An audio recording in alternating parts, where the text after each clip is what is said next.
ঠিক কিনা করেন? অসংখ্য রাজনৈতিক দল আছে এখানে। আওয়ামী লীগের ভাইরা থাকতে পারেন, জাতীয় পার্টির ভাইরা থাকতে পারেন, বিএনপির ভাইরা থাকতে পারেন, বিভিন্ন দলের ভাইরা থাকতে পারেন।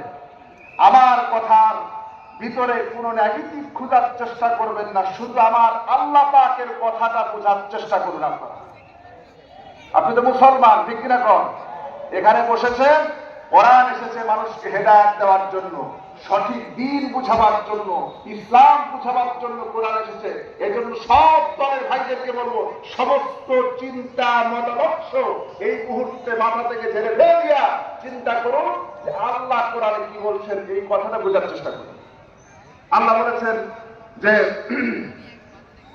দ্বীন আল্লাহ ছাড়া কারো আইন মানা যাবে না, হুকুম মানা যাবে না।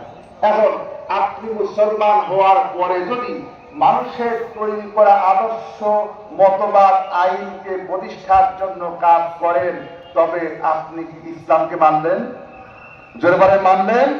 মানা হল। এটা কোনোভাবেই সম্ভব নয়।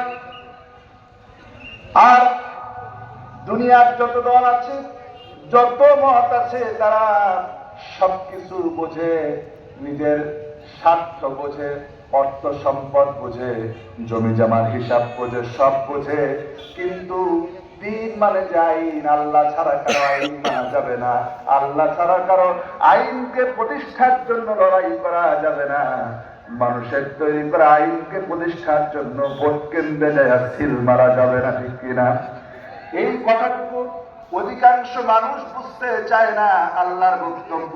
কিন্তু আপনি যদি মুসলমান হন, আপনার ভিতরে যদি ঈমান থাকে, ঈমান যদি থেকে থাকে, আল্লাহর কথা যদি বিশ্বাস করে থাকেন, তাহলে আপনাকে অবশ্যই মানতে হবে যে আমি যদি মুসলমান হতে চাই, পরিপূর্ণ মুসলমান হওয়ার জন্য আল্লাহ ছাড়া কারো আইনকে জীবনে মানব না। ঠিক কিনা? শুধু মানবই না, ওই আইনকে, আল্লাহর বিধানকে জমিনের প্রতিষ্ঠার জন্য কাজ করব।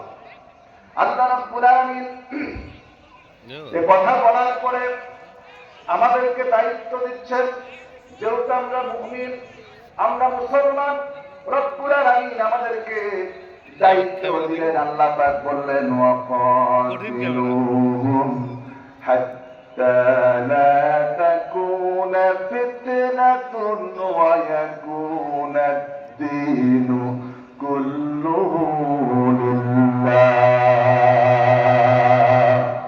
আল্লাহ পাক বলেন, লড়াই করো। কি করো? লড়াই করো, সংগ্রাম করো, চেষ্টা করো, প্রচেষ্টা করো, জিহাদ করো, মিছিল করো, মিটিং করো, সব করো, ততক্ষণ পর্যন্ত যতক্ষণ